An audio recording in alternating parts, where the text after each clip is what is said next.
Je vous propose un nouveau tutoriel sur Ciel Gestion Commerciale 2015.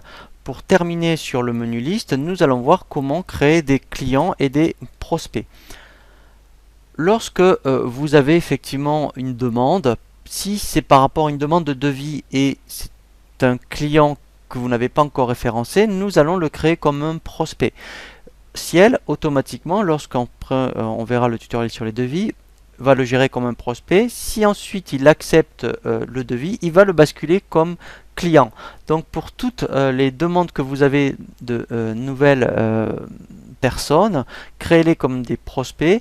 Et après, effectivement, si vous faites une reprise de gestion commerciale par rapport à votre base client, eh bien, vous allez les créer comme client. Alors, quand on va créer un prospect ou un client, la fiche est la même.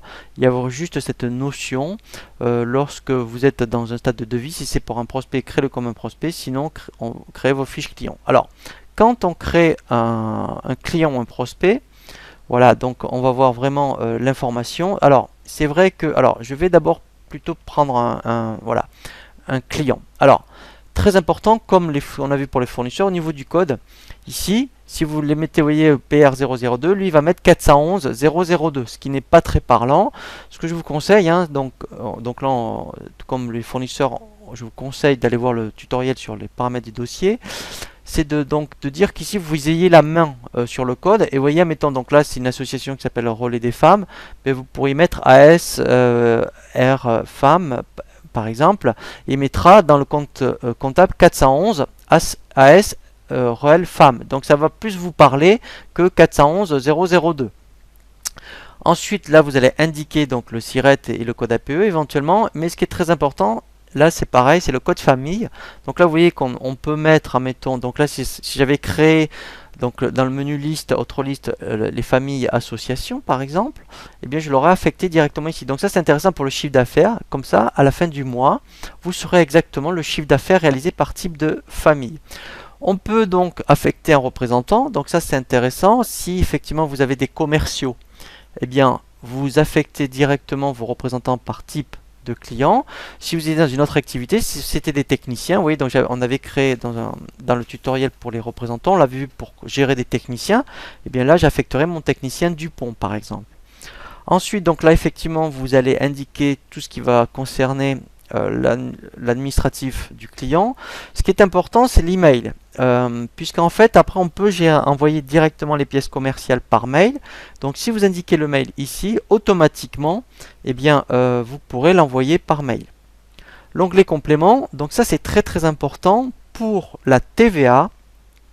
C'est ici que en fait, si c'est un client national, vous mettrez local. Si c'est un client en Europe, eh bien vous mettrez CE. Donc s'il n'est pas au niveau de la CE, vous mettrez hors CE. Et on peut avoir aussi suspension de taxes, puisque c'est ici la nature qui va générer la TVA et le compte de la classe 7. Donc c'est pas négligeable, il faut vraiment y faire très attention. Vous allez indiquer ici le mode de règlement. Donc c'est là que vous allez affecter le mode de règlement. Donc ici, il faut au préalable bien sûr avoir créé les modes de paiement. Et on verra effectivement si donc vous aviez une gestion tarifaire particulière. Ici, dès le début, on pourrait, vous voyez, si vous aviez on avait mis en place un tarif association, tarif 4, et bien dans les articles, hein, si on avait mis une notion pour le tarif 4, si je l'affecte ici, automatiquement ce client aura le tarif 4 d'affecté. Donc là pour l'instant j'ai mis aucun, puisqu'on verra vraiment un tutoriel dédié aux catégories tarifaires et toutes les possibilités de tarifs que vous pouvez mettre en place sur Ciel. Ensuite là, l'onglet contact, ici vous allez pouvoir créer tous les contacts que vous voulez pour ce client. Donc ensuite on peut mettre vraiment en place une relation client. Donc une fois que vous avez tous les contacts, effectivement vous voyez au niveau de l'onglet relation client, ici on peut mettre en place une relation client et dire tout ce que vous souhaitez faire pour ce client, vous voyez, par rapport à un contact. Donc là on le verra vraiment en détail, mais après effectivement on peut vraiment appliquer une gestion tarifaire et ensuite après on peut mettre du commentaire. Après ce qui est intéressant, c'est que depuis après une fiche prospect ou une fiche client, et bien après on peut, vous voyez, créer un devis directement depuis la fiche client. On peut avoir l'historique de toutes les pièces commerciales que l'on a faites, par exemple. Donc on a, alors je vais prendre un client. Voyons, là voilà, historique des pièces, donc il n'y en a pas plus. Après, quand vous avez fait des pièces, vous aurez le détail des ventes. Donc là, c'est vraiment au niveau des articles, voyez, donc soit des articles, on peut voir même tous les représentants. Voilà, donc c'est vraiment très très complet par rapport lorsque vous êtes sur une fiche client.